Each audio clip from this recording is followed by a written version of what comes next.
وبينات من الهدى والفرقان أشهد أن لا إله إلا الله وحده لا شريك له وأشهد أن محمدا عبده ورسوله Allahumma salli ala Muhammadin wa ala ali Muhammad amma ba'd.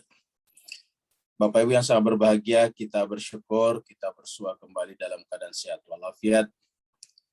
Dan pada kesempatan kali ini, kita akan teruskan pembahasan buku Syarah Bidayatul Hikmah, karya Mullah Sadrah, filosof terkemuka sekarang, terutama dalam dunia Islam, punya karya 9 jilid, dan sampai sekarang terus-menerus dikaji dan dipelajari. Kita bersyukur kita juga bisa ikut mempelajari karyanya yang menjelaskan tentang wujud atau ada. Dan pada kesempatan kali ini kita membaca karyanya yang khusus dibuat untuk menjelaskan apa itu yang disebut dengan ada. Kita tahu bahwa Mullah Sadrah ini filsafatnya terkenal dengan asalatul wujud, prinsipalitas wujud. Bahwa yang paling prinsip dalam segala-galanya adalah kata ada. Jadi, dan apa itu ada? Ya, ada itu sendiri sebetulnya adalah Tuhan. Karena kalau ada dan ada Tuhan kan berarti ada dualitas. Yaitu karena yang namanya ada tidak pernah tidak ada. Dan kalau ada itu bukan Tuhan, maka ada dua yang sifatnya eternal. Ada dua yang sifatnya kekal, yaitu Tuhan dan ada. Karena yang namanya ada, ya tidak pernah tidak ada. Kalau tidak ada, bukan ada namanya. Jadi ada adalah tidak pernah terkena kata tidak. Ini yang dijelaskan secara panjang lebar oleh Mullah Sadrah. Seperti pembahasan kita terakhir bahwa sebetulnya ada saja bahkan di kalangan umat Islam sendiri yang beranggapan bahwa kata ada itu tidak bersifat univokal, tetapi bersifat equivokal, yaitu beda maknanya ketika diterapkan kepada wujud yang sifatnya kekal atau yang disebut dengan wajib wujud, dengan ketika diterapkan pada wujud yang sifatnya mungkin ataukah mungkin wujud. Jadi bagi mereka kata ada di sana itu berbeda maknanya. Bahkan ada lebih banyak lagi, pada setiap entitas, pada segala sesuatu ditetapkan pada kata ada, maka mempunyai makna yang berbeda-beda. Jadi kata ada ketika kita mengatakan ada pohon pisang, beda maknanya kalau kita mengatakan pohon mangga ada atau ada pohon mangga. Nah, kita sudah lihat terakhir pembahasan tentang ini. Jadi pada kesempatan ini kita akan teruskan seperti yang ditulis Bu Dokter. Kita sekarang ada di halaman 54. Mari kita masuk ke screen.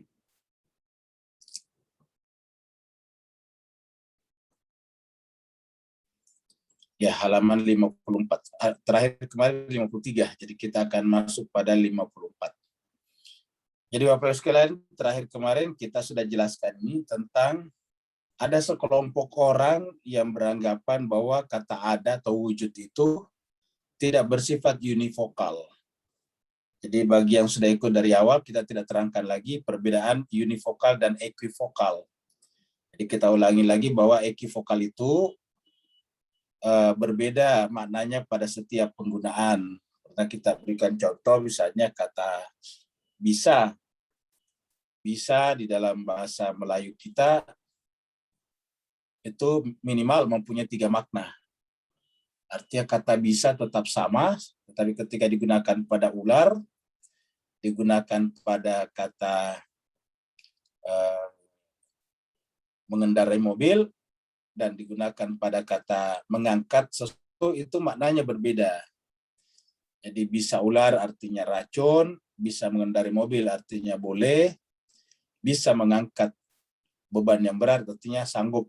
Jadi kata bisa digunakan pada tempat tadi berbeda maknanya. Itu namanya equivokal. Artinya vokalnya saja yang satu yang sama. Equi itu sama, equal, equivokal.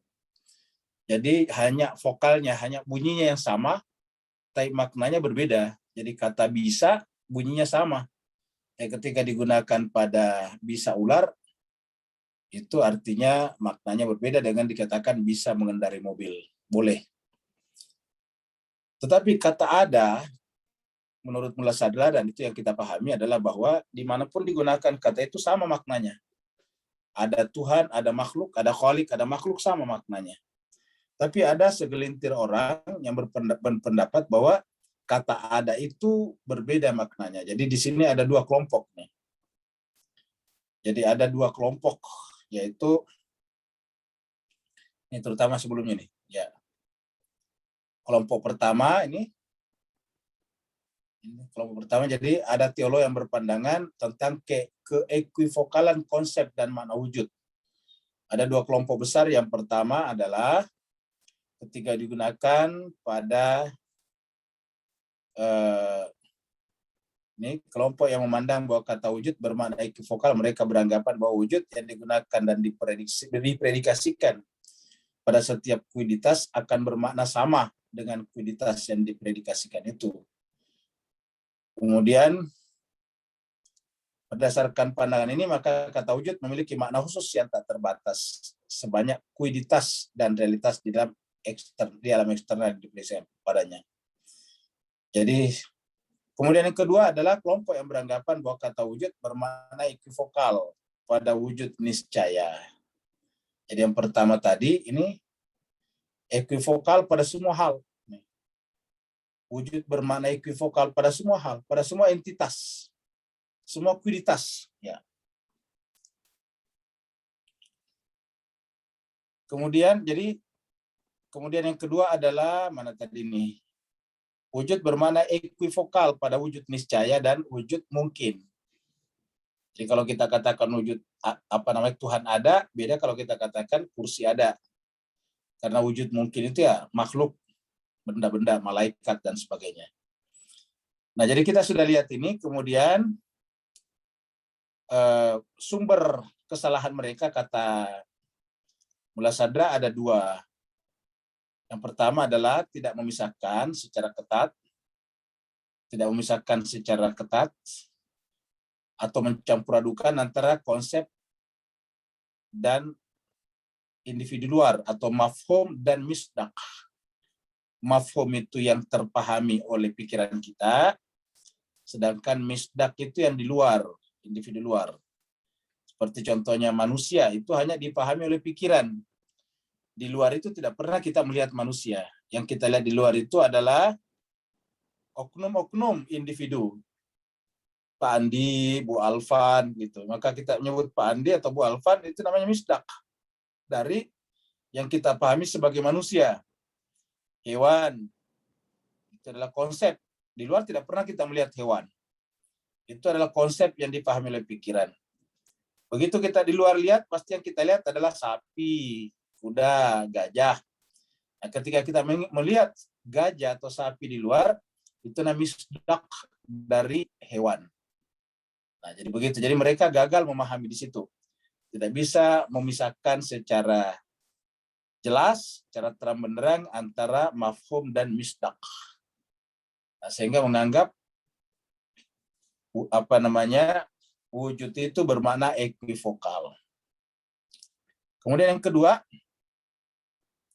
kelompok kedua teolog beranggapan bahwa jika kata wujud yang diaplikasikan dan dipredikasikan artinya diterapkan, dipredikasikan, dipredikatkan pada. Contohnya misalnya Abdullah ada, jadi ada di situ adalah predikat terhadap Abdullah. Abdullah ada. Predikat itu kan berita. Batu ada, berarti ada adalah predikat kepada batu. Jadi wujud yang diaplikasikan dan dipredikasikan kepada wujud niscaya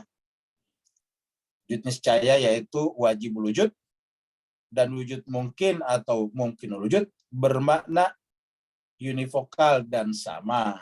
Ya.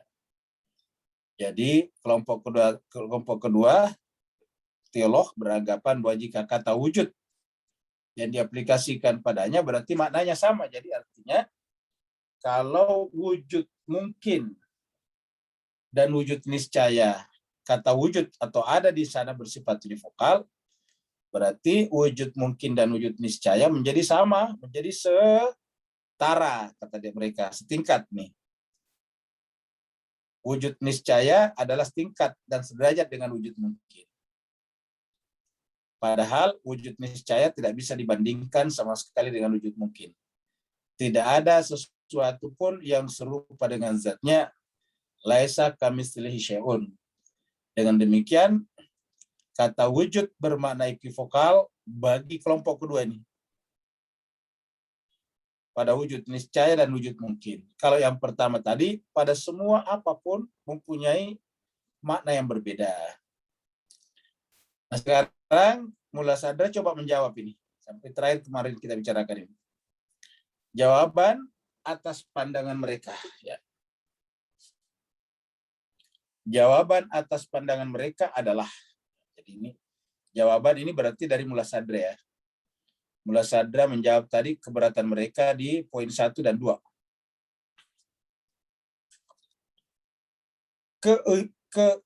Keunivokalan konsep dan makna. Ingat, konsep, mafhum, atau makna. Itu mafhum namanya. Konsep dan makna sama maksudnya, itu mafhum, yang terpahami. Jadi keunivokalan konsep dan makna tidak identik dengan kesamaan dan keserupaannya di dalam individu luar. Jadi kalau kita memahami manusia, lalu kemudian kita memahami misalnya Abdullah, itu tidak sama persis. Ya. Jadi tidak sama. Apa sebabnya? Karena kalau sama, berarti kalau Abdullah mati, kan manusia berarti mati. Sedangkan matinya Abdullah tidak mati manusia. Manusia tetap ada. Ya. Jadi kalau Abdullah mati, tidak berarti bahwa manusia mati. Kalau misalnya identik atau sama, berarti kalau Abdullah mati, kan berarti manusia sudah mati. Tidak ada lagi konsep manusia. Tapi buktinya, walaupun Abdullah mati, sudah tidak ada, sudah dikubur 1000 tahun misalnya, tapi tetap ada konsep manusia dalam pikiran kita. Jadi dengan demikian, harus dibedakan secara ketat antara apa yang terpahami oleh pikiran namanya mafhum dan yang keluar, yang muncul di luaran, individu luar namanya misdaq. Ya. Kesamaan dan kesatuan dalam konsep. Jadi kesamaan dan kesatuan dalam konsep dan makna tidak otomatis memiliki kesamaan dan kesatuan secara hakiki di dalam individu luarnya. Gitu. Harus dipisahkan antara konsep dan individu luar. Jadi harus dipisahkan antara konsep dan individu luar. Itulah sebabnya Tuhan itu tidak bisa dikonsepsi di pikiran kita, zatnya maksudnya. Yang kita hanya pahami bahwa zatnya tunggal, tapi bagaimana seluk-beluknya kita tidak tahu. Yang kita tahu bahwa Tuhan itu zatnya adalah tunggal. Zatnya tunggal artinya basit, sederhana, tidak tersusun. Sampai di situ saja. Menerima keunivokalan wujud tidak bertentangan dengan perbedaan-perbedaan yang bergradasi atau berderajat di antara wujud sebab dan wujud akibat. Jadi kalau kita menerima keunivokalan wujud, keunivokalan kata ada, tidak bertentangan dengan perbedaan-perbedaan. Maksudnya perbedaan itu bergradasi. Sebab dan akibat. Kan sebab ada, akibat ada juga. Jadi kalau kita mengatakan sebab ada, akibat juga ada, tidak lantas kata ada pada sebab dan kata ada pada akibat bermakna beda. Yang ada adalah bergradasi. Yaitu bahwa ada pada kata akibat datang setelah akibat itu datang setelah sebab. Atau apa yang ada pada sebab itu yang menjelma ke dalam akibat. Jadi apa yang ada pada akibat bisa kita lacak pada sebabnya. Nah, jadi oleh sebab itulah menerima keunivokalan wujud tidak bertentangan dengan perbedaan-perbedaan yang bergradasi atau berderajat di antara wujud sebab dan wujud akibat. Ya, tidak menolak terjadinya gradasi. Jadi kata kuncinya di sini adalah gradasi. Ingat Bapak sekalian, kata kuncinya gradasi karena Mula Sadra nanti memperkenalkan satu sistem filsafatnya, yaitu gradasi wujud. Gradasi bahasa Arabnya tashkik. Gradasi wujud, tashkik al-wujud, tashkik al-wujud. Jadi ada nanti disebut dengan tashkik, gradasi wujud. Ya, berderajat di antara wujud sebab dan wujud akibat. Tentu wujud sebab lebih tinggi daripada akibat. Tetapi bukan adanya yang berbeda maknanya, tetapi gradasinya. Gradasinya artinya apa? Pasti sebab lebih duluan daripada akibat. Tidak mungkin bersamaan. Tidak mungkin juga akibat lebih duluan. Ya, itu sudah gradasi. Jadi kalau ada sebab, ada akibat, pasti sebab yang duluan. Contoh yang paling konkret, orang tua dan anak. Ya, orang tua pasti duluan daripada anak. Tidak mungkin bersamaan lahirnya. Nah, jadi sebab dan akibat penggunaan kata wujud di sana sama, tetapi bergradasi. Ya, bergradasi. Jadi bergradasi atau wujud niscaya dan wujud mungkin begitu juga. Karena nanti dalam konsep sebab dan akibat, wujud niscaya adalah sebab, wujud mungkin adalah akibat. Jadi kalau kita bawa ke sini, wujud niscaya, ya, ini adalah wujud mungkin. Ini adalah sebab, ini adalah akibat. Ya. Jadi ini adalah sebab, ini adalah akibat. Secara konsepsi dan makna, wujud pada wujud niscaya. Jadi kata wujud di sini artinya ada ya. Jadi yang kita bicarakan di sini adalah ini wujud ada. Ya. Jadi wujud atau kata wujud pada wujud niscaya dan wujud mungkin, ini ada wujud lagi di sini. Kemudian ini wujud. Ya. Tentang adanya huruf kapital, huruf besar. Ini hanya model penulisan huruf Latin. Ya, huruf Latin. Kalau huruf Arab tidak mengenal istilah huruf kapital.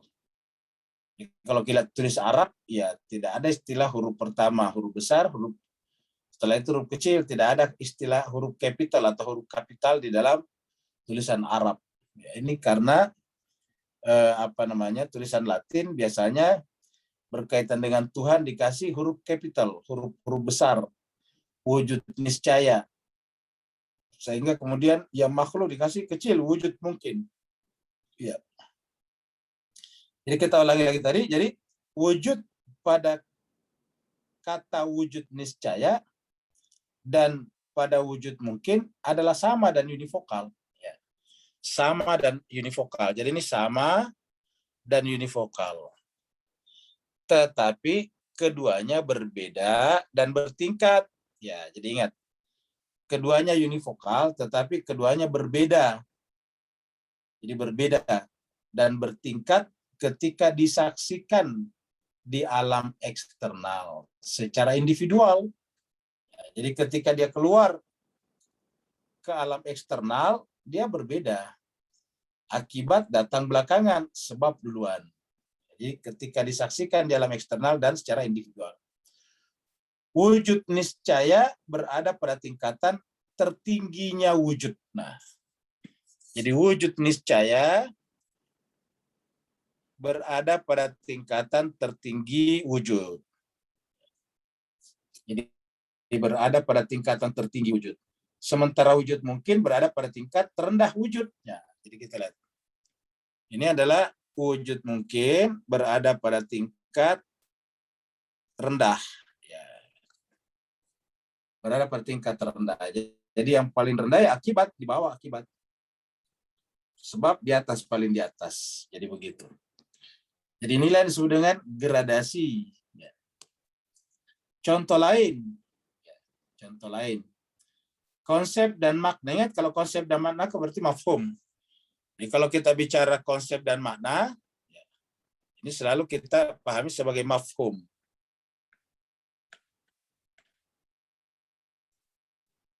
Jadi konsep dan makna selalu kita pahami sebagai mafhum. Di konsep dan makna kata manusia, ya, maksudnya yang terfahami dari kata manusia pada Muhammad, Ali, Hasan, Hussein adalah sama dan univokal. Jadi kata manusia yang kita pahami pada saat kita bicara tentang Muhammad, tentang Ali, tentang Al-Hasan, tentang Al-Husain adalah sama dan univokal. Jadi sama persis dan univokal. Tetapi tentu bergradasi kan, karena tingkatannya Muhammad lebih tinggi daripada yang lain. Nabi dan yang lain kan pasti lebih tinggi Nabi. Dalam konsep, semua individu manusia itu dikatakan sebagai manusia. Dan tidak ada bedanya sedikit pun dalam makna. Ya, dalam konsep, jadi ingat. Jadi dalam konsep, dipertegas kembali dalam konsep. Dalam konsep artinya dalam ini tadi, dalam mafhum. Ya. Semua individu, semua orang per orang, Muhammad, Ali, Hasan, Hussein, Fatimah, Zainab, dan sebagainya, semua individu manusia itu dikatakan sebagai manusia. Ya, tidak sedikit pun berkurang. Manusianya Muhammad dan manusianya Ali, manusianya Abdullah, manusianya Abu Bakar, manusianya Umar, tidak ada bedanya sebagai manusia. Ya. Jadi dalam konsep semua individu manusia itu dikatakan sebagai manusia. Fir'aun dan Musa sama dalam konsep manusia. Fir'aun dan Musa sebagai manusia sama. Ya. Dengan menggunakan kata manusia di sini. Ya. Kalau kita merujuk pada kata manusia, jadi tidak ada bedanya. Fir'aun, Musa, Harun sama. Abu Lahab, Abu Jahal, Muhammad, Ali sama. Jadi tidak ada bedanya. Namrud, Ibrahim sama. Jadi dalam konsep semua individu manusia itu dikatakan sebagai manusia. Dan tidak ada bedanya sedikit pun dalam makna. Akan tetapi jika kita saksikan per individu manusia di alam eksternal, di alam luar, kita akan menemukan perbedaan di dalam kemanusiaannya. Seperti si A lebih manusiawi daripada si B.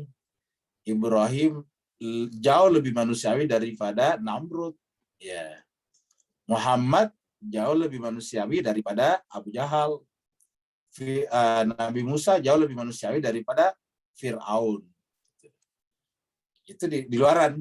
Jadi seperti si A lebih manusiawi daripada si B atau si C. Jadi itu yang disebut dengan gradasi. Dengan demikian, perbedaan antara wujud sebab dan wujud akibat atau wajibul wujud dan mungkinul wujud, ya ini wujud niscaya dan wujud mungkin, hanyalah terletak pada individu luarnya, misdak di alam eksternal. Bukan pada konsep dan maknanya atau mafhum di dalam pikiran.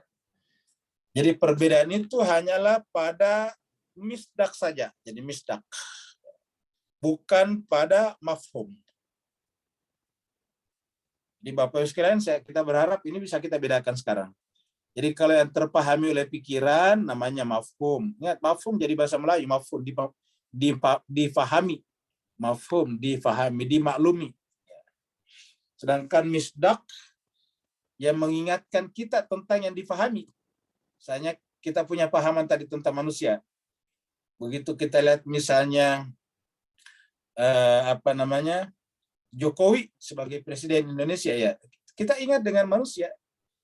Tidak ada perbedaannya dengan misalnya yang penjual bakso, tidak ada bedanya. Atau presiden satu pedagang bakso, tidak ada bedanya. Sebagai manusia itu namanya terpahami. Tetapi ketika kita melihat orangnya, satu presiden satu rakyat, ada gradasi di sana. Jadi gradasinya atau grade-nya itu terjadi di alam eksternal. ketika bicara tentang eksternal, misdak namanya. Ya. Jadi lagi kalau kita bicara alam eksternal, maka misdaklah namanya. Ya. Bukan mafhum. Jadi begitu kita bicara alam eksternal, maka kita bicara misdak. Ya. Jadi Bapak Ibu sekalian, ini saya kira tidak terlalu susah ya dipahami misdak yang di luar eksternal, sedangkan yang konsep yang dipahami. Jadi mirip dengan ini. Kalau bahasa Inggris mungkin esoteris, eksoteris. Ya. Inward dan outward, inward looking dan outward looking. Eksternal, internal, kira-kira gitu. Internal artinya yang ada dalam pikiran kita, eksternal yang di luaran. Ya.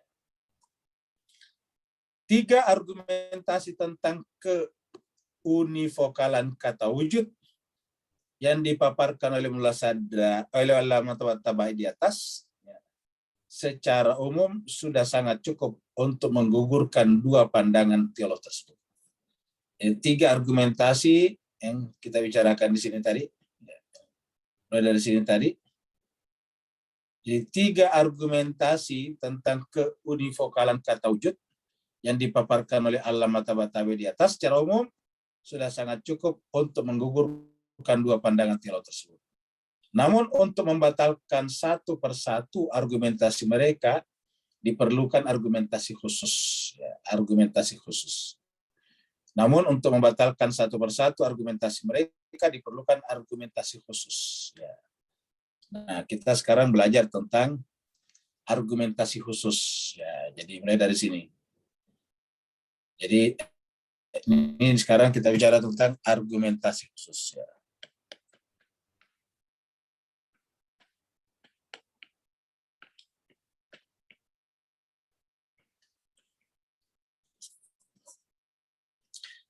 Salah satu argumentasi khusus itu ialah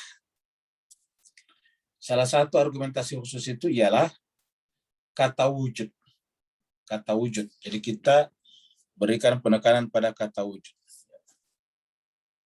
Ketika dipredikasikan kepada setiap kuiditas, ingat kuiditas itu adalah esensi. Ya, kuiditas. Jadi ketika dipredikasikan kepada setiap kuiditas dan realitas, jadi kalau kita menyebut kuiditas seperti manusia itu adalah kuiditas. Dan realitas, sesuatu yang ada, adalah bermakna sama dengan kuiditas dan realitas. Jadi ketika wujud kita katakan dipredikasikan pada setiap kuiditas atau setiap realitas, maka kata wujud di sana sama. Jadi artinya sama. Jadi pada kata yang lain sama dengan kuiditas dan realitas. Seperti dikatakan jiwa ada, makna kata ada, wujud di sini adalah semakna dengan jiwa itu sendiri. Atau semua proposisi yang predikatnya adalah ada dan wujud. Jadi semua proposisi yang predikatnya adalah ada. Ingat, predikatnya ada. Jadi kalau kita katakan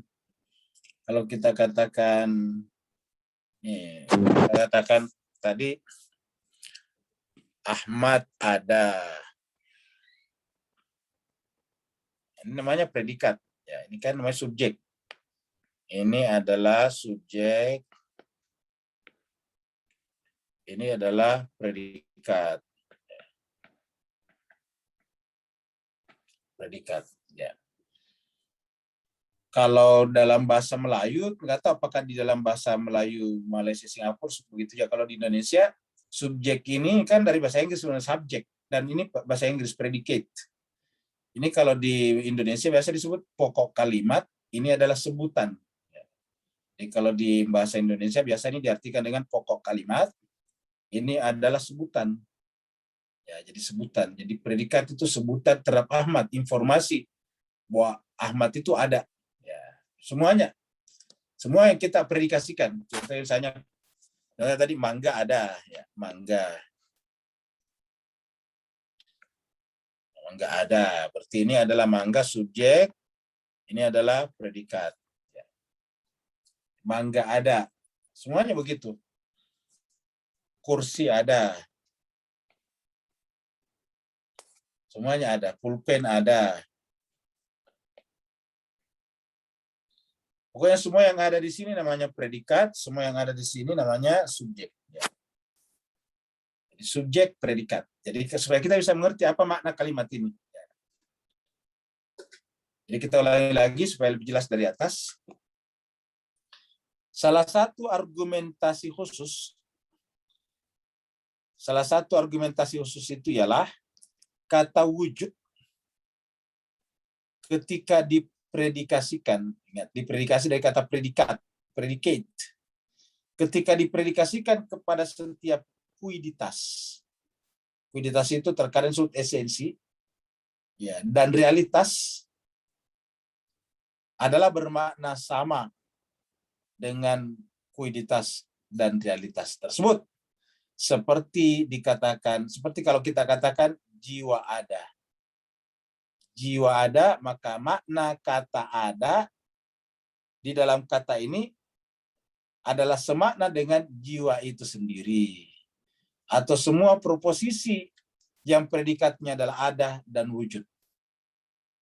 Pandangan ini akan berkonsekuensi pada semua proposisi tidak memerlukan dalil dan pembuktian lagi. Karena kandungan dari proposisi itu akan berbentuk jiwa adalah jiwa untuk contoh di atas. Jika kandungan proposisi berbentuk seperti ini, maka itu berarti predikasi sesuatu atas dirinya sendiri, seperti A adalah A, jiwa adalah jiwa, manusia adalah manusia, dan sejenisnya. Dan predikasi setiap sesuatu atas dirinya sendiri, huia. Ingat, huia. Hu dari kata dia menjadilah huia. Kediaan, huia. Mirip bahasa Inggris, it is, itness. It is, itness. Jadi kalau kita katakan it is, itu berkaitan dengan keituannya. It is, itness. Ya. Adalah niscaya, sangat gamblang, terang, jelas, dan tidak memerlukan dalil dan pembuktian. Serta tidak memberikan pengetahuan baru karena terjadinya kesatuan antara konsep, mafhum, dan individunya misdak. Yakni antara konsep dan individu tidak ada perbedaan sama sekali. Jadi ini adalah keliru nih. Padahal keberadaan jiwa dan realitas rasanya adalah tidak gamblang dan memerlukan dalil untuk membuktikan keberadaannya. Jadi ulangi Bapak sekalian, kita ulangi tadi sini ya. Kalau misalnya kita mengatakan mangga ada, ya, kita lebih terang di sini bagus ya. Misalnya mangga ada. Mangga ada. Ya. Kalau kata ada di sini adalah disamakan dengan mangga. Ingat, ada itu kan yang terfahami. Mangga itu adalah luaran, di luaran. Jadi mangga ada, berarti kan untuk dua konteks ini, satu subjek, satu predikat. Ini adalah subjek, ya, subjek. Ini adalah predikat. Jadi kalau dikatakan mangga ada, dan kemudian makna kata mangga sama dengan kata ada, karena ada adalah predikat yang terpahami, sedangkan di sini adalah misdak. Kalau misdak dan yang dipahami sama, maka otomatis kata ada di sini bermakna mangga juga. Jadi mangga, mangga, mangga adalah mangga, jiwa adalah jiwa, makanan, makanan. Jadi kalau kita katakan mangga ada, mangga is mangga. Jadi mangga is mangga gitu. Mangga adalah mangga. Nah, sedangkan kan beda maksudnya. Ya, ini adalah predikat yang menjelaskan bahwa mangga itu di luaran ada bentuknya. Sedangkan ada terpahami dalam pikiran kita. Karena kata ada ini tidak punya wujud luar. Ya, kata ada tidak punya wujud luar. Siapa yang pernah menemukan wujud luar kata ada? Mangga di luar ada. Ya, kita bisa mengatakan mangga karena memang ada pohonnya di luar. Ya, tapi kata ada di sini tidak pernah kita lihat. Nah, dengan demikian, hubungan antara mangga dan ada adalah hubungan antara konsep dan misdak. Jadi ini adalah tadi subjek, ini adalah predikat. Dalam konteks yang lain, ini disebut dengan misdak. Misdak. Dan ini disebut dengan mafhum. Ya. Ini adalah terpahami oleh pikiran kita, sedangkan ini adalah di luaran. Gitu. Jadi mangga ada. Ya. Jadi mangga ada. Contoh misalnya kita ganti kata ada dengan buah. Mangga adalah buah. Mangga buah. Ya. Atau ke sapi hewan. Sapi hewan. Kalau kita anggap sapi dan hewan sama, berarti bahwa kalau kita melihat kambing, ya bukan hewan. Ya, dengan demikian, sapi adalah penampakan luaran, sedangkan hewan di pikiran. Hewan itu adalah apa? Mafhum. Sedangkan sapi adalah misdak. Nah, hal yang sama terjadi pada kata ada. Nah, jadi Bapak Ibu sekalian, ini adalah argumentasi khusus yang diajukan tadi. Ya. Mudah-mudahan bisa terpahami Bapak Ibu sekalian. Jadi ini tadi untuk menolak tadi di atas bahwa ya kata wujud ketika digunakan pada wujud mungkin berbeda dengan kata wujud pada saat digunakan pada wujud wajib. Ya, wajibul wujud dan mungkinul wujud berbeda maknanya kata wujud di sana. Ya. Jadi kita lihat di sini. Ya. Jadi ada mungkin. Jadi wajib ada. Jadi wajib ada.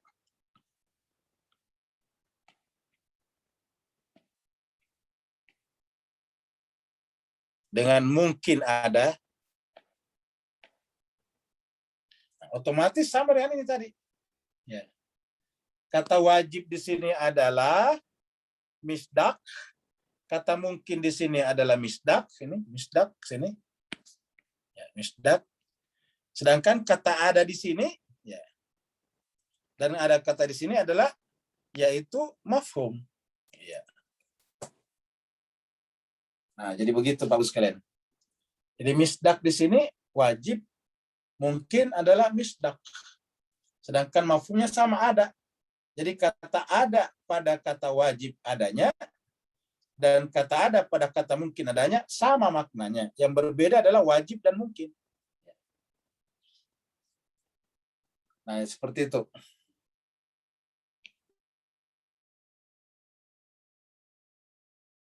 Mudahan kalau mudahan bisa memahami sedikit karena ini sangat-sangat penting berkaitan dengan tauhid. Jadi bagi Mulasadra, kalau kita gagal memahami ini, kita gagal bertauhid. Karena nanti sebetulnya di pikiran kita ada syirik. Ya. Ada syirik, ada apa itu? Ada dualitas. Sedangkan Tuhan itu kan tunggal. Tunggal itu artinya tidak ada selain Dia. Nah, kalau misalnya ada Tuhan, ada. Ada Tuhan, ada. Nah, kan berarti ada dua. Jadi satu-satunya nanti sebutan yang disebutkan ini adalah sebutan. Kata ada itu adalah ya Tuhan itu sendiri. Ya. Tidak ada lagi selain Dia. Jadi Dialah yang meliputi segala-galanya, sehingga ketika meliputi meja, kita katakan meja itu ada. Ketika kita mengatakan meja itu ada, meja itu adalah makhluknya. Gitu. Meja itu adalah makhluknya. Kenapa? Karena mengambil tempat di dalam kata ada. Dia bisa mendapatkan predikasi ada. Tidak bisa dia muncul kalau tidak ada. Jadi selalu pahaman dulu, baru ini muncul. Jadi yang terpahami dulu, baru ini luar muncul. Baru eksternalnya muncul. Sekarang kita lanjutkan lagi. Ya, jadi kita sampaikan, jadi keberadaan jiwa dan realitas-realitas lainnya tidak gamblang. Maksudnya tidaklah gamblang dan memerlukan dalil-dalil untuk membuktikan keberadaannya. Jadi yang namanya jiwa dan realitas-realitas lainnya itu butuh pembuktian. Misalnya jiwa ada atau tidak ada. Gitu. Itu misalnya mangga atau ada, kan butuh pembuktian di luaran. Jadi harus dibuktikan mana yang disebut dengan mangga, mana yang disebut dengan sapi, mana yang disebut dengan kambing. Ya. Jadi ketika membutuhkan apa namanya, membutuhkan pembuktian, nah berarti kan dia lebih rendah tingkatannya daripada yang tidak membutuhkan pembuktian. Sedangkan kata ada tidak membutuhkan pembuktian. Ya. Apakah makna kata ada atau wujud dalam proposisi?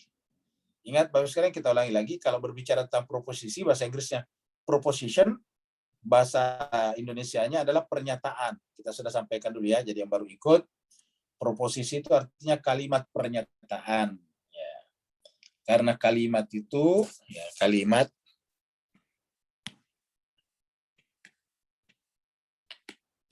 ini ada satu, ya, namanya kalimat pertanyaan.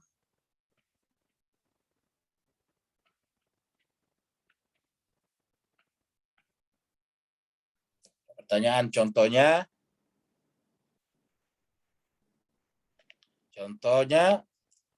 Anda tinggal di mana?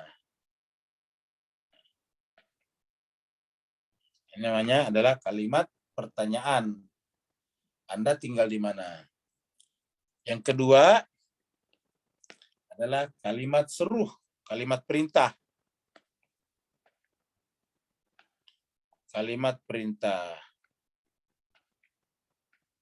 Ya. Contohnya,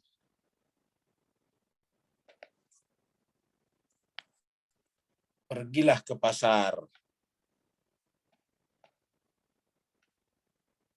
Ke pasar. Yang ada begini ya. Kalau di sini ada tanda tanya, di sini ada tanda seru. Perintah. Pergilah ke pasar. Ini namanya kalimat perintah, ini namanya kalimat pertanyaan. Ya, jadi ada perintah, ada pertanyaan. Yang ketiga, ada namanya kalimat pernyataan. Kalimat pernyataan.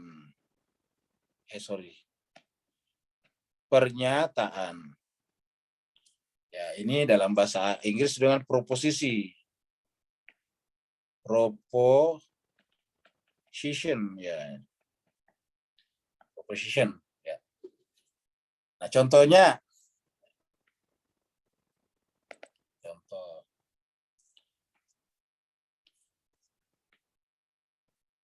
Bu Kamsia adalah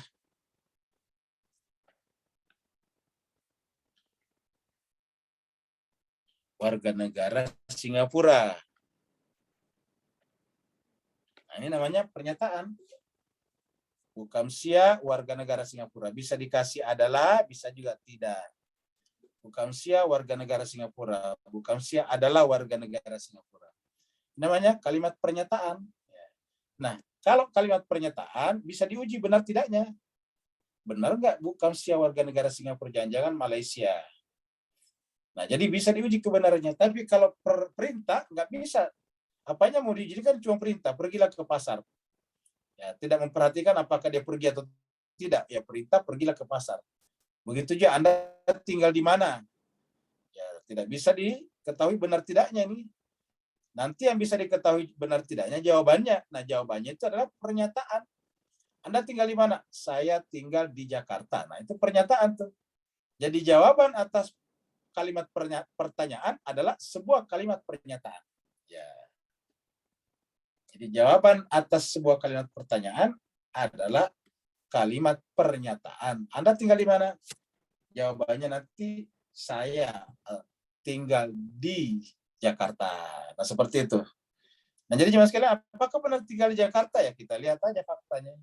Apakah dia berpenduduk, kartu penduduknya, identitas card-nya Jakarta atau misalnya Papua. Nah, jadi begitu. Nah, jadi Bapak Ibu sekalian, jadi kita lihat kalimat ada 3 macam. Nah, yang disebut dengan proposisi itu yang ketiga ini. Jadi namanya proposisi itu adalah yang ketiga ini, proposisi. Jadi inilah yang disebut dengan proposisi ya ini. Proposisi. Ya. Di proposisi adalah yang ketiga ini. Nah, supaya kita semakin jelas ya, supaya yang baru datang bisa ikut lagi. Ya. Jadi kalimat proposisi itu kita pelajari dalam ilmu mantik, ilmu logika. Apakah makna kata ada? Apakah makna kata ada dalam kurung wujud? Jadi kalau wujud bahasa Arabnya ada, bahasa Melayu ya. Jadi apakah makna kata ada atau wujud dalam proposisi? Ya, proposisi. Kita sudah terangkan tadi yang namanya proposisi ya. Jadi ini ada atau wujud. Apakah makna kata ada, wujud dalam proposisi? Proposisi seperti ini proposisi. Wujud niscaya ada. Wujud niscaya dalam kurung Khalik, pencipta. Wujud niscaya ada. Bisa dipahami? Ya. Bisa tidak dipahami kalau kita bikin proposisi? Wujud niscaya itu ada. Ya. Apakah ini bisa dipahami? Nah, dalam hal ini ada 3 kemungkinan berikut ini. Ya. Ada 3 kemungkinan. Jadi kita lihat inilah jawaban-jawabannya Mullah Sadra. 1. Kata ada atau wujud dalam proposisi ini, jadi proposisinya ini. Kita kasih warna lain proposisinya ini, proposisi. Nah ini. Jadi kita bicara secara spesifik pada warna ungu ini. Ya, wujud niscaya ada. Wujud niscaya disebut juga dengan Khalik, Tuhan, God, apalah. Wujud niscaya ada. Bisakah ini dipahami? Nah, untuk menjawabnya ada 3 kemungkinan. 1, kata ada atau wujud dalam proposisi di atas semakna dengan apa yang dipahami ketika kata itu dipredikasikan, kata ada dipredikasikan kepada wujud mungkin, yaitu makhluk. Ya, saya ulangi lagi. Jawaban pertama, ada 3 kemungkinan. Kata ada, wujud dalam proposisi di atas, semakna, artinya sama maknanya, sama fahamannya dengan yang dipahami atau yang kita pahami ketika kata ini, kata wujud ini dipredikasikan, yaitu ditempelkan, dipredikatkan kepada wujud mungkin, yaitu makhluk. Ingat, wujud mungkin makhluk. Sehingga bisa dipahami. Kesimpulan, kata ada wujud bermakna univokal. Ya. Kalau kita menganggap bahwa kata wujud ketika dipredikasikan kepada wujud mungkin, sama maknanya dengan pada wujud niscaya, maka berarti wujud bermakna univokal. 2, kata wujud memiliki makna yang berbeda dengan kata wujud atau ada yang dipredikasikan kepada wujud mungkin. Wujud mungkin berarti makhluk, ya tadi ini makhluk. Sehingga tidak bisa dipahami. Ketika misalnya wujud digunakan pada Tuhan, berbeda dengan wujud yang digunakan pada makhluk, ya tentu kemudian kita tidak bisa pahami. Ya, kenapa? Karena kan berbeda. Berbeda. Jadi ketika dikatakan wujudnya Tuhan, wujudnya makhluk, karena wujud di sana berbeda, kan tentu kita bisa pahami mungkin makhluk, tapi Tuhan tidak bisa kita pahami. Ya. Nah, sehingga kesimpulan pada nomor 2 ini, kata wujud bermakna ekivokal. Jadi kalau berbeda, ya berarti ini adalah yang kedua. Ya, ini tadi yang pertama tadi. Ya, ini. Ya. Nah, kalau kita terima bahwa kata wujud pada kata kholik dan wujud pada makhluk berbeda, kan berarti ekivokal. Ulangi lagi Pak ya, biar cepat, biar gampang. Kata wujud, kalau kita gunakan pada kata wujud niscaya ada, jadi kata ada di sini, sama kalau kita katakan wujud mungkin ataukah mungkin itu ada, maka itu artinya bermakna univokal. Tapi kata ada atau wujud yang kita gunakan pada kata wujud wajib, berbeda dengan ketika kita gunakan pada wujud mungkin atau makhluk, maka itu bermakna ekivokal. Jadi ekivokal. Kalau berbeda. Namun kalau hal ini diterima, hal ini kita terima, ini berarti wujud niscaya bukanlah salah satu individu misdak.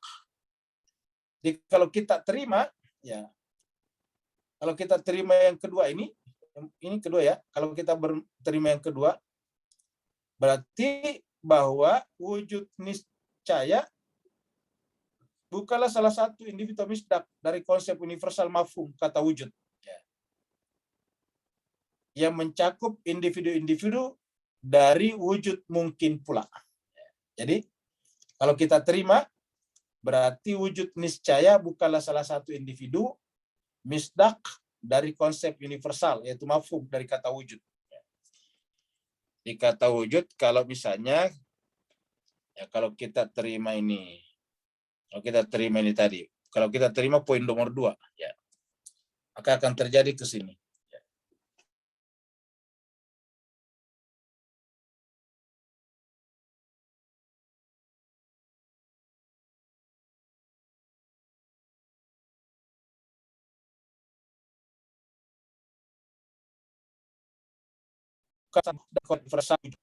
Contohnya gini nih. Contohnya gini. Kalau kita pahami tadi manusia, jadi supaya lebih jelas, ini manusia. Manusia. Jadi kalau kita misalnya, ini konsep manusia namanya yang dipahami, mafhum. Ya. Mafhum. Sedangkan misalnya kita mengambil contoh di sini, ya. Burhanuddin.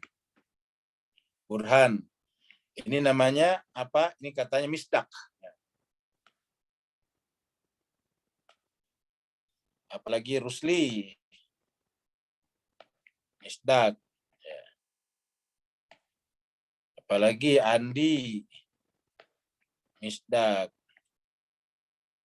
Ya. Dan sebagainya. Muhammad Nabi maksudnya. Nabi Muhammad. Misdak. Nah, sekarang kita lihat. Kalau manusia yang kita lekatkan, misalnya kita berbicara tentang manusia ya. Kemudian kita melihat Pak Burhan, manusia. Rusli Malik, manusia. Pak Andi, manusia. Muhammad, manusia. Akan berarti misdak ini adalah muncul dari mafhum yang sama. Ya. Mafhum yang sama. Tapi ketika kita memahami Burhan manusia, Burhan, ya, Burhan adalah manusia dalam pengertian yang berbeda, Rusli juga manusia yang berbeda, maka pasti Rusli dan Burhan yang kita maksud adalah beda kemanusiaannya. Dia bukan menggunakan mafhum yang sama. Ya, tentu karena dibuka mafhum yang sama, tentu misdak itu bukan keluar dari mafhum yang sama. Bukan keluar dari mafhum yang sama. Ketika keluar dari mafhum yang sama, maka otomatis berbeda maknanya sama sekali. Jadi kata manusia pada Burhan dan Rusli tentu berbeda. Ya. Kita tidak memahaminya kata manusia di sana. Dan artinya apa? Kata manusia di sana kehilangan universalnya. Sedangkan salah satu ciri mafhum itu adalah universal. Jadi kehilangan sifat universalnya pada individu-individu ini. Nah, begitu ya misalnya kata ada, kata wujud. Ini sama dengan kata wujud. Dalam kurung kata ada. Karena ini kan bahasa Arabnya, ini bahasa Melayunya. Kita memiliki konsep tentang ada. Kita memiliki konsep ataukah makna dari kata ada. Lalu kemudian ada yang namanya misdaknya, yaitu niscaya. Ya. Sini ada niscaya. Niscaya. Niscaya ini kan namanya wajib. Niscaya itu mesti, must. Jadi niscaya itu tidak boleh tidak, niscaya. Ini mungkin. Ya. Nah sekarang kalau wujud ada itu adalah bersifat universal, kita pahami sama, maka ketika kita letakkan di sini dan di sini pasti harus sama juga. Tapi kalau dia berbeda, tidak sama, ini beda antara ini dengan ini, berarti kata ada yang kita pahami di sini berbeda. Ya, kita tidak memiliki konsep ada secara universal. Karena buktinya ketika diterapkan pada kata niscaya ada, beda pada mungkin ada. Ya, seperti itu. Dengan demikian, ini caranya Mullah Sadra membuktikan bahwa kata ada ini tetap bersifat univokal walaupun digunakan pada niscaya ataupun mungkin. Jangan tidak seperti teolog tadi yang menganggap kata ada bersifat ekivokal. Kenapa? Kata ada beda maknanya ketika niscaya ada dibandingkan dengan mungkin ada. Jadi kalau kita mengatakan mungkin ada, beda maknanya dengan niscaya ada.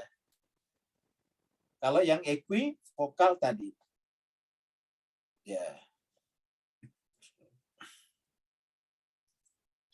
Nah, jadi kita teruskan lagi tadi. Jadi kita ulangi lagi dari sini.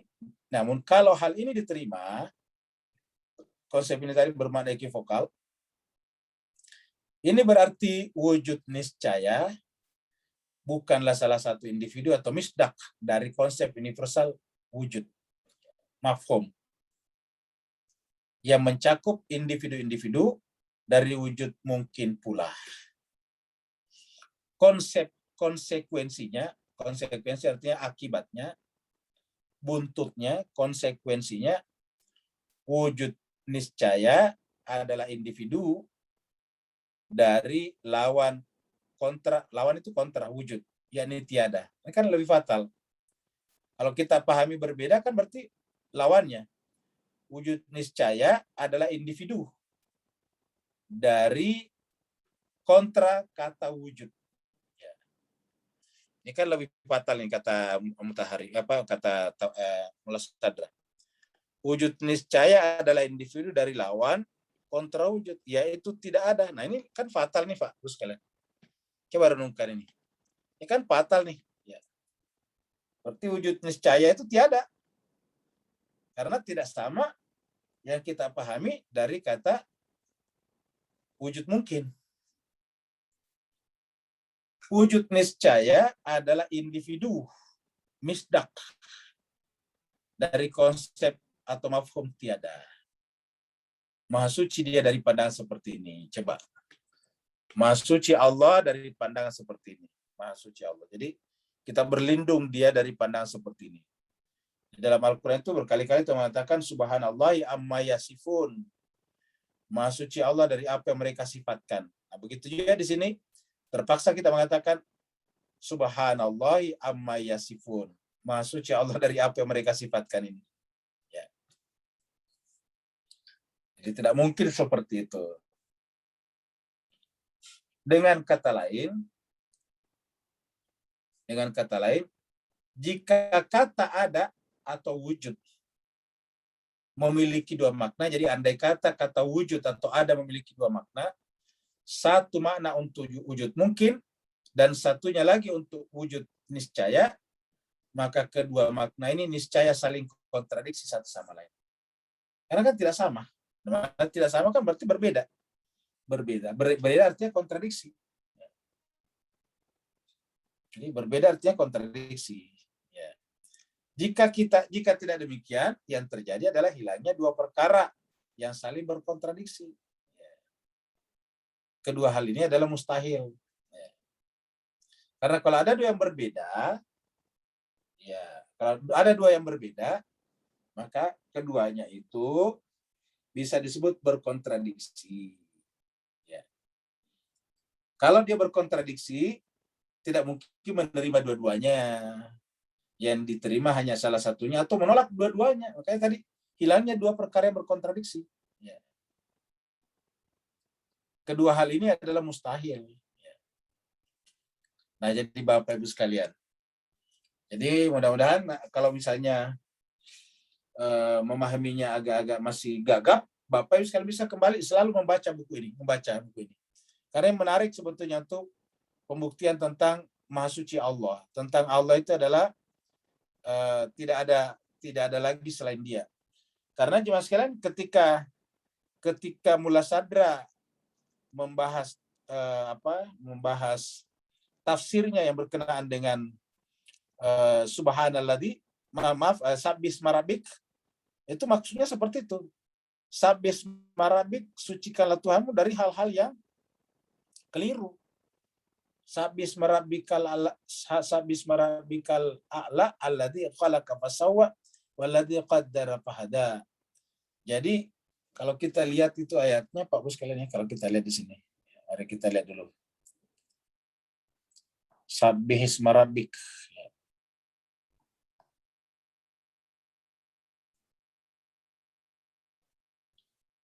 Surat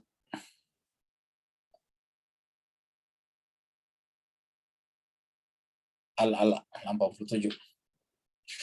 Nah, coba Bapak sekalian perhatikan ini. Sabih itu artinya, sabih itu dari kata sabbah yusabbihu. Kalau bahasa kitanya di Indonesia diartikan dengan sucikanlah. Tapi secara lugah bahasa Arab itu artinya jauhkanlah. Sabbah itu menjauh, makanya orang berenang itu adalah sabbah, menjauh. Jadi berenang itu adalah menjauh. Ya. Kenapa? Karena kalau dia bertasbih, kalau orang berenang menjauh tuh. Ya. Coba kita lihat di sini apa namanya. Ini ada kamus bahasa. Bapak sekalian perhatikan di sini. Ya. Kita tuliskan di sini berenang. Ya. Nih sabih. Yang berenang ini sabih, orang berenang. Sabaha yasbahu ini berenang. Sabaha yasbahu berenang. Ya. Jadi sabaha yasbahu berenang. Ya. Jadi dari sini lahir kata sabaha. Jadi berenang sebetulnya itu dari sana munculnya. Ya. Nah, jadi jemaah sekalian, jadi mana tadi ayatnya? Nah, kalau kita katakan sabih, kalau berenang itu kan menjauh. Sabih menjauhkan karena ditambah baknya ditasydid. Jadi sabah itu artinya pergi. Ya, kalau kita berenang kan kita pergi. Ya. Kita kembali tadi kata sabaha tadi. Kita tadi lihat kata ini tadi di sini ya, sabaha ini. Sabaha yasbahu. Ini artinya berenang ya, atau berendam. Sabaha berenang ya. Sabaha yasbahu. Sabaha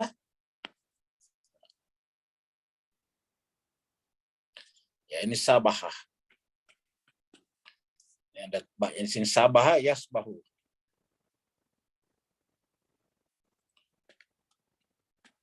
Yasbahu. Ya. Sabaha yasbahu. Ini artinya berenang. Berenang itu kan menjauh. Ya. Berenang, ingat yang namanya berenang. Ini artinya berenang. Ya. Berenang itu kan menjauh. Ya. Kalau kita berenang kan menjauh. Jadi berenang itu pergi jauh. Berenang menjauh dari pantai. Nah, itulah. Dari pantai. Ya. Jadi berenang ini adalah menjauh dari pantai. Nah, kalau baknya ditambah di tasdid, ya. Jadi kalau baknya ditambah di tasdid, jadi sabbaha. Sabbaha.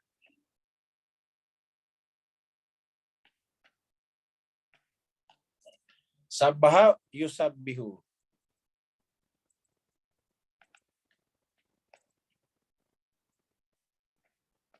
Ya. Sabbaha yusabbihu artinya menjauhkan. Ya. Jadi menjauhkan, membuat jauh. Jadi kita yang menjauhkan, bukan dia menjauh. Kalau berenang kita yang menjauh, kalau sabah menjauhkan. Ya. Jadi menjauhkan ini artinya ya, menjauhkan.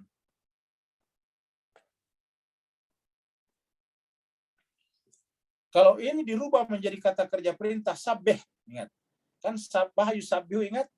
Untuk merubah menjadi kata kerja perintah kan mengikuti ini. Yang sudah belajar bahasa Arab. Sabah yusabbihu berarti sabeh, ya. Sabah yusabbihu sabeh. Ya, maka artinya jauhkanlah. Jadi kalau kita kembali ke sini tadi, ya, ini artinya jauhkanlah, sabeh. Jadi sebetulnya aslinya ini adalah, ya, sekalian perhatikan nih. Jadi sabeh ini artinya aslinya di sini adalah sukun. Ya, sukun. Sabeh. Tapi karena di sini ada hamzah wasal, maka ini disambung ke sini. Hamzah wasalnya dilewati, sukun tidak boleh ketemu sukun. Maka ini harus dihidupkan menjadi dari ke bawah. Sabih ismar. Sabih isma. Sabih isma sebetulnya. Sabih isma. Nah, karena disambung sabih isma rabbikal a'la. Jadi jauhkanlah. Nah, itu secara bahasa ya. Jauhkan kan berarti disucikan. Karena kalau mencuci pakaian kan berarti menjauhkan pakaian itu dari kotoran. Jadi mencuci pakaian itu adalah menjauhkan pakaian dari kotoran dengan air, dengan sabun. Jadi menjauhkan pakaian dari kotoran biasanya dengan air atau dengan sabun. Ya. Menjauhkan kotoran dari tangan kita dengan air atau dengan sabun. Mensucikan namanya. Nah, menjauhkan itu sabih. Sabbah yusabbihu. Jadi sabbih isma rabbikal a'la. Jadi jauhkanlah nama Tuhanmu. Ya, yang maha tinggi. Jauhkan dari mana? Jauhkan dari hal-hal yang tidak cocok berlaku baginya. Ya, jauhkanlah dari hal-hal yang tidak berlaku baginya. Karena kalau kita katakan tadi bahwa niscaya ada, beda dengan pada kata mungkin ada, berarti benar-benar tidak ada hubungan antara realitas yang mungkin dan realitas yang wajib. Beda, tidak ada hubungan. Jadi artinya apa? Realitas yang ada, ya apa namanya? Wujud yang mungkin ini berdiri sendiri. Wujud yang niscaya berdiri sendiri juga. Nah, kan berarti ada dua realitas. Ada dua yang berdiri sendiri. Dan itu mustahil. Begitu. Jadi sabbihisma rabbikal a'la. Sucikanlah nama Tuhanmu. Ya, al-a'la yang maha tinggi. Kenapa yang tinggi? Dari sana semuanya berlaku. Kata a'la di sini, gimana sekalian ya? Ya, kata al-a'la di sini maha tinggi artinya dari sana semuanya. Jadi ada aslinya cuma dia. Dia. Nah, lalu kemudian yang di bawah muncul ya konsekuensi dari dia ada gitu. Jadi ada yang lain muncul dari adanya dia, tetapi dia bergradasi ke bawah. Ya. Bergradasi tadi seperti kita lihat sebab dan akibat. Akibat lebih rendah daripada sebab. Ya. Abu Jahal dan Muhammad itu sama-sama ada, tetapi bergradasi kemanusiaannya maksudnya. Nah, begitulah seterusnya. Jadi yang terjadi adalah gradasi. Apa yang gradasi? Yaitu antara sebab dan akibat, di antara benda-benda yang mungkin itu juga bergradasi. Jadi sabbih marabbikal a'la. Disucikanlah nama Tuhanmu yang paling tinggi itu. Ya. Alladzi khalaqana itu menciptakan. Berarti yang lain itu adalah namanya makhluk, sedangkan dia adalah khalik. Tapi kalau adanya dibedakan berarti hilang hubungannya. Karena namanya khalik dan makhluk kan sebab akibat. Ya, makhluk itu adalah akibat, khalik adalah sebab. Nah, sedangkan ketika dibedakan makna ada di sana berarti kita bisa membedakan bahwa kita bisa mengatakan bahwa yang menciptakan ini pasti bukan wajibul wujud. Bukan wajibul wujud yang menciptakan. Kenapa? Ya berbeda. Makna ada yang disandang oleh keduanya. Alladzi khalaqa yang menciptakan fasawwa. Lalu kemudian setiap ciptaan itu bergerak menuju kepada kesempurnaan, fasawwa, menyempurnakannya. Waladzi qaddara fahada, yang memberikan kadar-kadar tertentu. Kadar-kadarnya berbeda-beda. Sehingga tingkatannya juga berbeda-beda dalam gradasi ada tadi. Ya. Kan kadar berbeda-beda. Otomatis terjadi gradasi. Fahada kemudian memberi petunjuk untuk apa? Untuk bergerak ke atas. Jadi dari atas ke bawah tadi namanya tahqiq al-wujud. Kalau kita bawa kepada pembahasan irfan, kalau gerak busur turun namanya tahqiq al-wujud.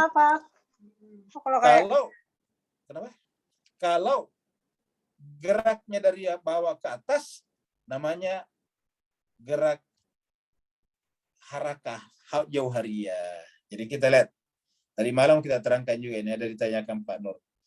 Ini kalau kita misalnya punya ini ya, punya gerak busur turun kayak gini ya. Ya inilah, kira-kira gitu. Ya. Nah, kalau ini kan bergerak turun di sini nih ya. Ya. Sedangkan ini kan bergerak naik. Ya. Ini namanya busur cinta. Ini namanya busur cinta. Busur cinta. Ya, busur cinta. Ya, nama lainnya ini adalah cinta semuanya. Jadi ini ya kita gedein biar jelas.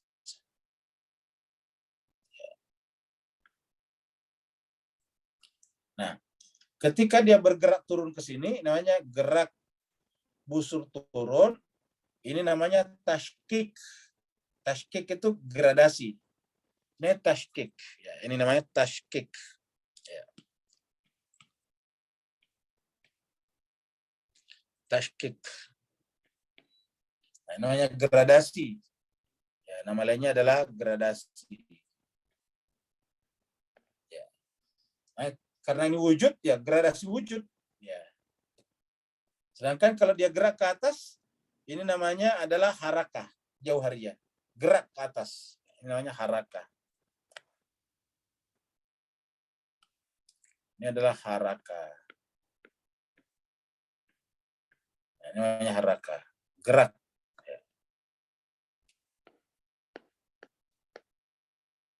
Ya, gerak. Gerak substansi. Kenapa substansi bergerak ke atas?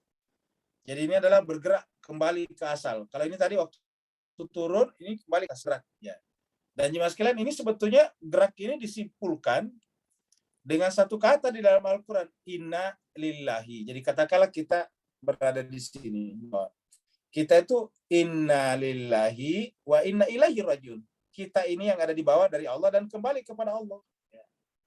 Jadi kita sekarang, kita ambil saja di tengah-tengah sini, katakanlah di sini.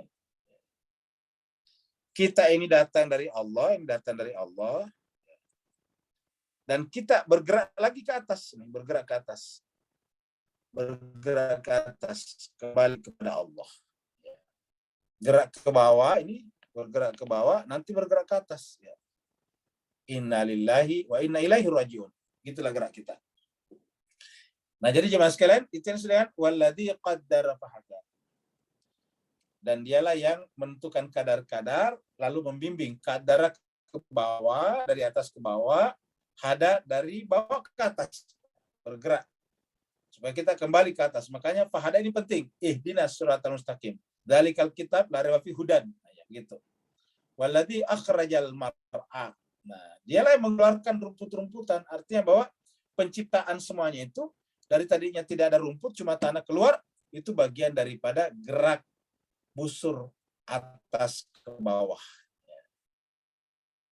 Walladzi akhrajal mar'a faja'alahu gusaan ahwa. Lalu kemudian menjadilah kering kehitam-hitaman. Kenapa? Dia kembali bergerak ke atas. Ya, dia bergerak ke atas. Semuanya innalillahi wa inna ilaihi rajiun. Geraknya seperti itu. Ya. Karena cuma sekali tidak ada sesuatu yang hilang, yang tadinya kita lihat ada kemudian menjadi tidak ada, kecuali bahwa yang bersangkutan itu kembali kepada Allah. Ya. Nah, jadi kurang lebih begitu. Mari kita teruskan lagi tadi di sini. Ya. Jadi kita sudah sampai tadi pada kata ini mustahil. Jadi ini warna merah kita kasih mustahil. Ya. Nah, sekarang juga sekarang kita masuk pada yang ketiga. Yang ketiga. Ya. Tadi kedua. Tadi kedua. Kedua satu, kedua, ketiga. Ya. Jadi ketiga. Kata ada atau wujud, dalam proposisi wujud niscaya ada. Ya, ini sebetulnya wujud niscaya ada.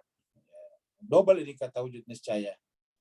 Jadi wajibul wujud, nah itu dia. Mungkin wujud. Jadi penggunaan kata wujud niscaya ada itu menjadi double sebetulnya. Tapi nggak apa-apa karena terjemahnya memang ya ribet ya, susah juga ya.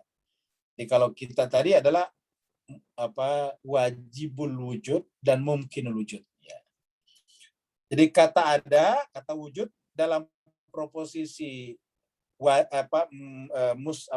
wajibul wujud. Jadi kata ada atau wujud dalam proposisi wajibul wujud tidak dipahami maknanya dan hanya bisa diucapkan oleh lidah. Ya. Sebagian teolog beranggapan seperti ini dan bahkan meluaskannya kepada seluruh sifat Tuhan. Wujud dan sifat Tuhan tidak bisa dipahami sama sekali. Kalau wujud dan sifat Tuhan tidak bisa dipahami sama sekali, bagaimana kita tahu kalau Tuhan ada?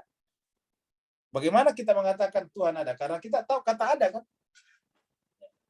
Nah, kalau seperti kata teolog, ya, seperti kata teolog ini, ya, karena bahwa kata ada, kata wujud pada kata wajibul wujud tidak bisa dipahami, ya hanya bisa diucapkan oleh lidah. Nah, ini kan menjadi ribet, menjadi susah jadinya. Bagaimana terucap oleh lidah kalau tidak terpahami dulu? Satu. Yang kedua, bagaimana kita tahu Tuhan ada kalau kata ada tidak terpahami oleh kita, yang kaitannya dengan wajibul wujud. Ya. Nah, makanya di ini kita coba teruskan. Ya. Konsekuensi dari anggapan seperti ini adalah akal tidak bisa difungsikan dalam hal ini dan tidak bisa memahami secara universal eksistensi Tuhan dan sifat-sifatnya. Jadi ingat, yang kita tidak bisa tahu itu kan cuma zatnya Tuhan, eksistensinya bisa. Ya, jadi tidak bisa memahami secara universal eksistensi Tuhan dan sifat-sifatnya. Ya. Kesimpulannya, kemungkinan yang pertama adalah benar, yakni kata ada atau wujud bermakna univokal. Jadi kan tadi kesimpulannya yang benar adalah kata wujud, ya kesimpulannya adalah kemungkinan yang pertama adalah benar, yaitu univokal. Kan ada tadi 3 nih, ya, ingat. Ada 3 kemungkinan, ingat tadi nih. Ya. Ada 3 kemungkinan tadi ini, ada 3 kemungkinan ini. Ya. Angka 3 kita temukan di sini, 3. Yang ketiga kita temukan di situ. Jadi apakah makna kata ada wujud dalam proporsi dasar ini kan tadi bicarakan dipahami, dan ada 3 kemungkinan. Kita sudah bahas semuanya dan kita lihat pada kesimpulannya, kemungkinan yang pertama lah yang benar, yaitu yang ini nomor 1 tadi. Kita sudah sanggah tadi nomor 2, kita sudah sanggah tadi nomor 3, ya. Maka yang mungkin benar adalah 1, yaitu kata ada atau wujud dalam proposisi wujud niscaya ada, ya, itu semakna dengan apa yang dipahami ketika kata itu dipredikasikan kepada wujud mungkin atau mungkin wujud, ya. Wujud mungkin itu atau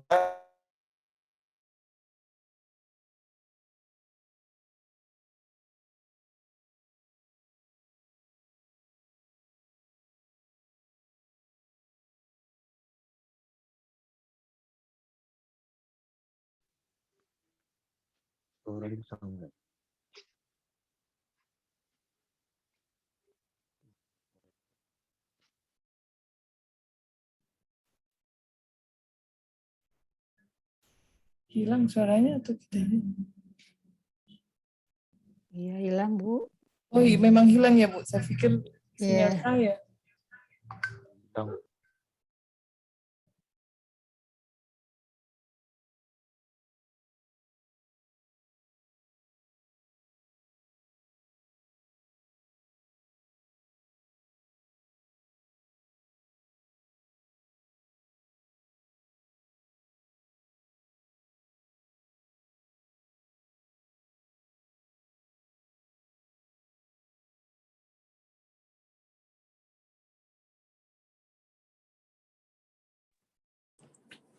Bapak Ibu sekalian, mohon maaf tadi keluar ya.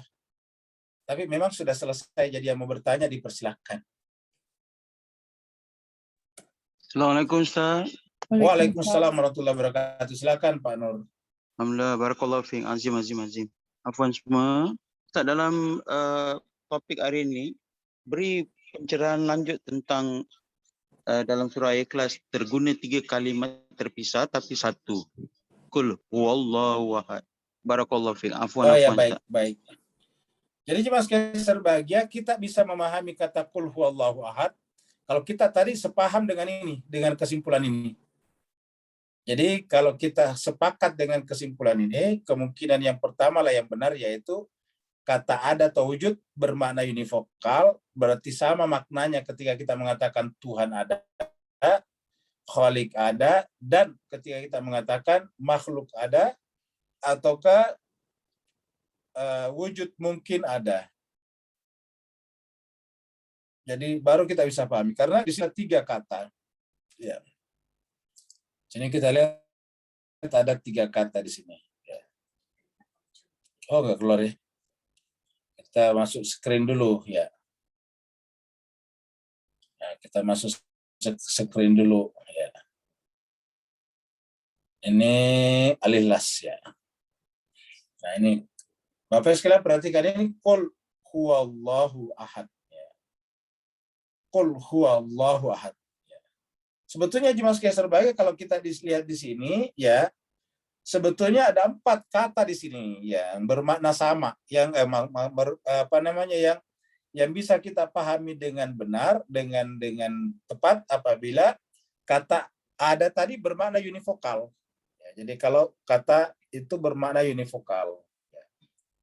Jadi ini adalah 4. Di sini ada 4 kata. 1, 2, 3, 4. Ya, kita artikan itu 1, 2, 3, 4.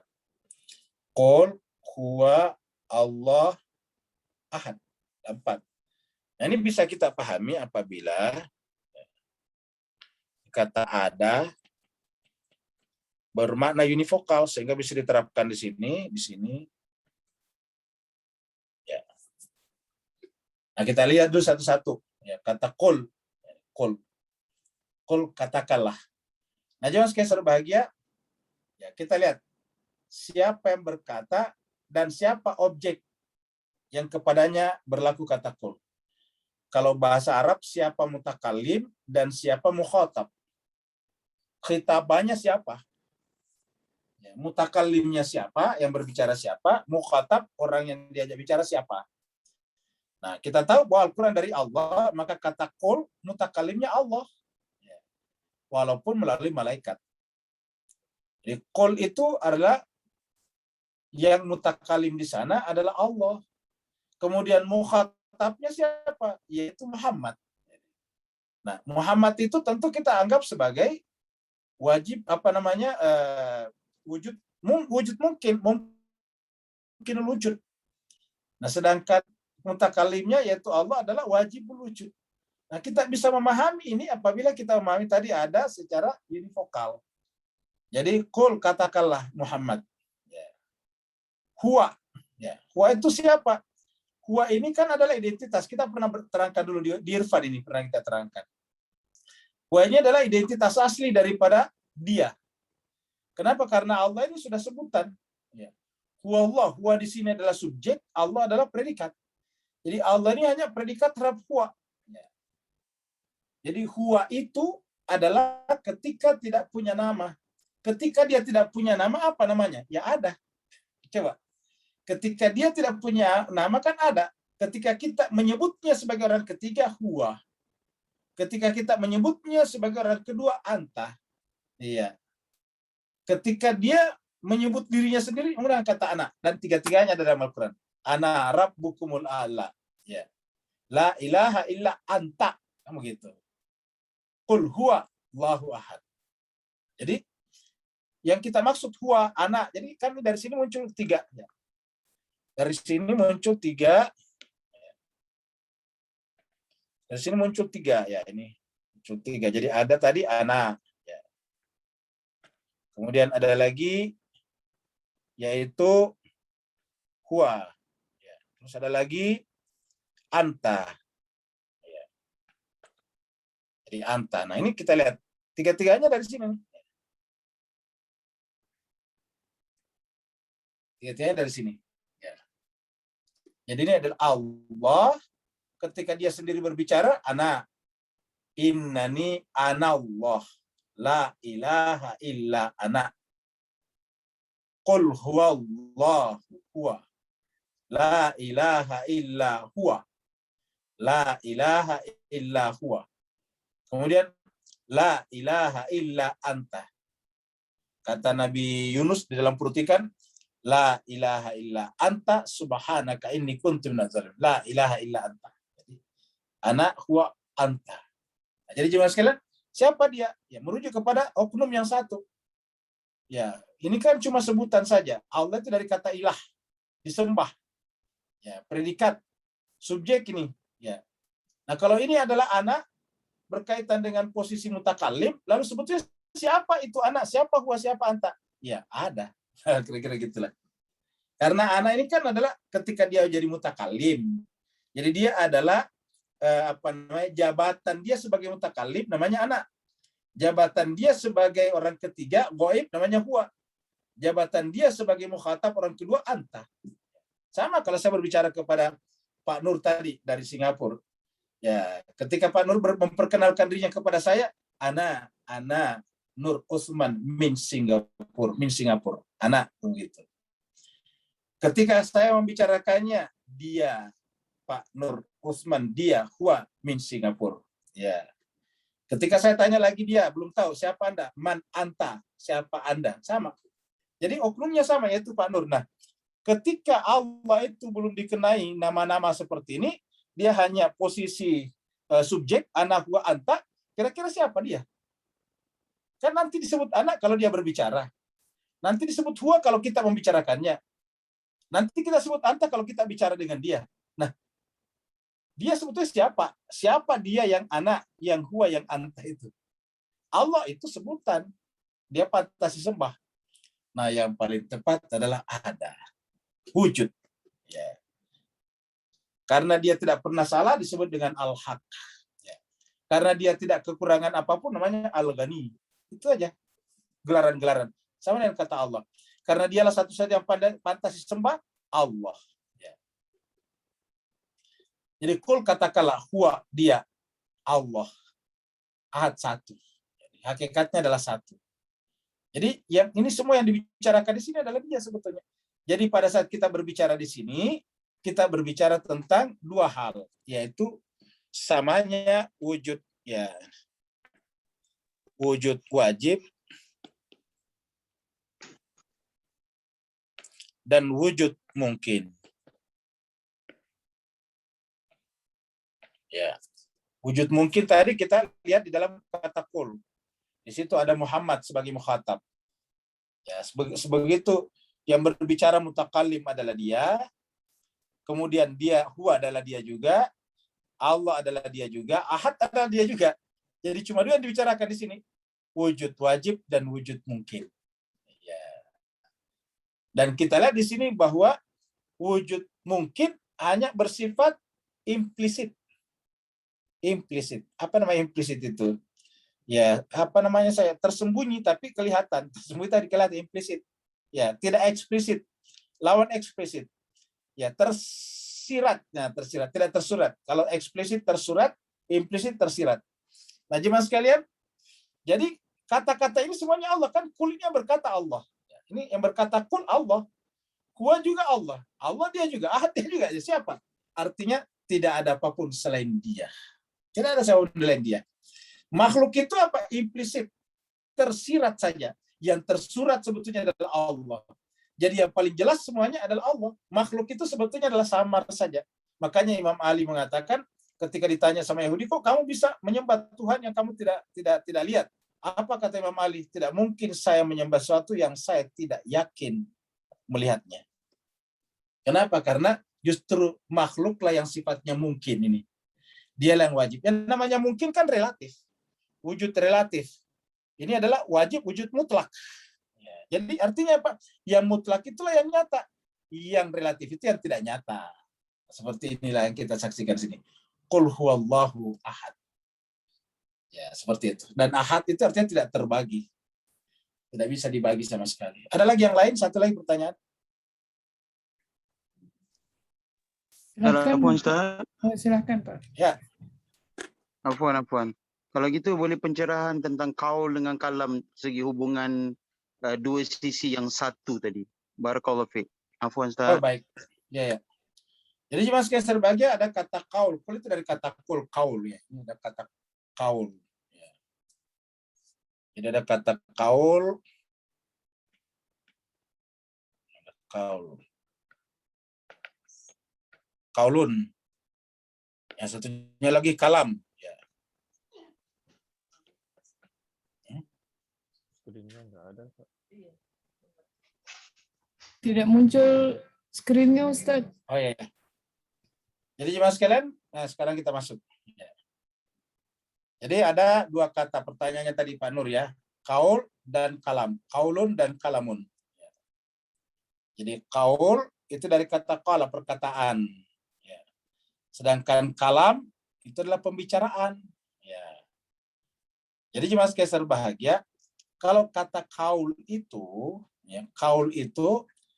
yang terjelma dalam bentuk, ulangi lagi, ini kaul itu yang terjelma dalam bentuk huruf-huruf.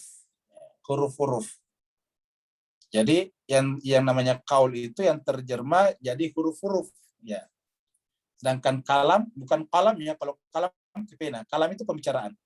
Jadi kaul itu adalah yang terjelma dalam huruf-huruf seperti huruf alif, huruf lam, ha besar. Jadi ini adalah namanya kaul. Jadi kalau kita berbicara itu kan keluar huruf-huruf. Ya, sedangkan kalau kalam itu adalah kesempurnaan daripada kaul itu, keutuhan, bukan kesempurnaan, keutuhan. Kalam pembicaraan. Jadi jemaah sekalian, kalau saya berbicara pasti mulai daripada Allah, kan begitu? A, la, lam, ha, kan itu Allah. Ya, itu namanya kaul. Nah, sedangkan yang namanya kalam ketika sempurna seperti ini kalam namanya nih. Ya. Ketika dia sempurna Allah samad itu satu kalam. Nah, jemaah sekalian berbahagia, itulah sebabnya ketika kaul itu menjadi suatu unitas, satu entitas berdiri sendiri, dia menjadi orang, kalam. Ya. Maka dalam Al-Quran itu kata kalimat itu pasti orang. Kalam itu kan nanti menjadi kalimat. Ya, jadi ketika kaulnya Tuhan sempurna pada satu individu, maka disebut dengan kalimat. Kalimat itu dari kata kalam. Ya. Jadi kata kalam, kalam itu pembicaraan, bukan kalam. Bedakan dengan kata kalam. Ya. Kalau kalam ini, kalamun ini adalah artinya pena, pen. Ya. Sedangkan kalau kalam ini, ingat kata mutakalim itu adalah pembicaraan. Ya, kalam. Nanti kalam ini dikasih kata kalimatun. Ya, kalimatun. Ya. Seperti kita lihat di dalam sini. Ya. Kita lihat di sini surat Ali Imran.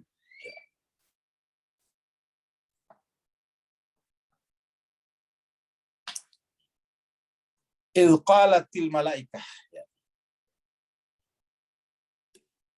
Idh qalatil malaikah. Ingatlah tatkala malaikat berkata. Idh qalatil malaikah.